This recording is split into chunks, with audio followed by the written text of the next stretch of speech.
बिस्मिल्लाहिर्रहमानिर्रहीम। अस्सलाम वालेकुम। उम्मीद है आप खैर खैरियत से होंगे। एक दोस्त ने पूछा था कि मैदे के अल्सर के बारे में थोड़ी बात करें, तो पहले में भी मैं बात कर चुका हूँ, लेकिन आज शॉर्ट सी बात इस पे कर लेता हूँ कि हमारा जो मैदा है इसमें जो अल्सर बनता है उसकी जो वजूहात हैं वो काफ़ी ज़्यादा हैं। उसमें तकरीबन 70% केसेस में तो एच पाइलोरी जो बैक्टीरिया है ये एक वजह है उसकी। उसके अलावा दर्द की जो दवाइयाँ हैं जिनको हम non steroidal anti inflammatory drugs कहते हैं, ये भी एक बहुत बड़ी वजह है जिससे मैदे का अल्सर बनता है। दूसरा, स्ट्रेस। जिन लोगों में डिप्रेशन ज़्यादा होता है, जो स्ट्रेस ज़्यादा लेते हैं, तो उन लोगों में भी ये मैदे का अल्सर बनने के चांसेस ज़्यादा होते हैं। जो लोग कॉफ़ी या चाय का इस्तेमाल ज़्यादा करते हैं बहुत ज़्यादा, तो उन लोगों में भी अल्सर बनने के चांसेस ज़्यादा होते हैं।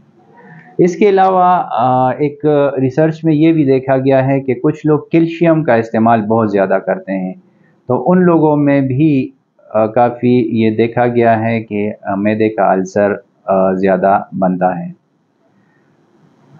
जो स्टमक एसिड है इसका फिर इसमें रोल थोड़ा सा चेंज हो जाता है। हम अक्सर इसके लिए तेज़ाब कम करने वाली दवाइयाँ फिर खाते हैं, और तो लेकिन उसमें हमें सबसे पहले तो ये देखना है कि इसकी वजह क्या है अल्सर की। और आजकल अल्सर के लिए जो एंडोस्कोपी होती है तो वो बहुत ज़्यादा बेहतर है कि पहले हमारी तशख़ीस हो जाए कि वाकई अल्सर है। तो एंडोस्कोपी जिस तरह वो कैमरे से जो मैदे को का मुआयना होता है उसको एंडोस्कोपी कहते हैं।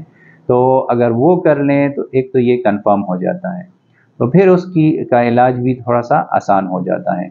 और दूसरा, अगर प्रॉपर अल्सर हो, यानी अगर कभी-कभी कुछ लोगों को सिर्फ एसिडिटी ज़्यादा होती है या उनको रिफ्लक्स वगैरह होता है, लेकिन वो ये समझ रहे होते हैं कि शायद हमें अल्सर है, तो ये ऐसा नहीं है, पहले वजह मालूम कर लेनी चाहिए। इसके अलावा 2-3 चीज़ें देखी गई हैं, ख़ासकर एक बंद गोभी का जूस जो लोग लेते हैं तो ये मैदे के अल्सर के लिए बहुत अच्छा है। इसके अलावा ये प्याज वगैरह जो है ये भी काफ़ी, इसका भी, या लहसुन जो है इसका भी एक रोल है।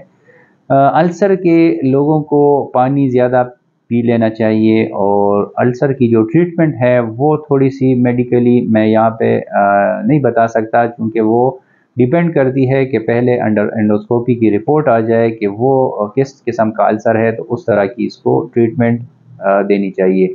लेकिन मैं थोड़ा सा यहाँ पे स्ट्रेस करूँगा कि आपको जो चीज़ें नहीं लेनी चाहिए, जिससे परहेज़ करना चाहिए, ख़ासकर चाय, कॉफ़ी वगैरह, इससे थोड़ा सा अल्सर वालों को परहेज़ करना चाहिए।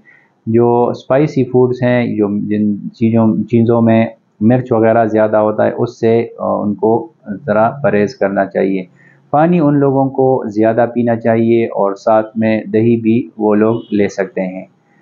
तो ये कुछ शॉर्ट सी बातें थी। बहुत बड़ा टॉपिक है, इस पे ज़्यादा बात हो सकती है, लेकिन टाइम की कमी की वजह से इसको शॉर्ट करते हैं। सुनने का बहुत बहुत शुक्रिया।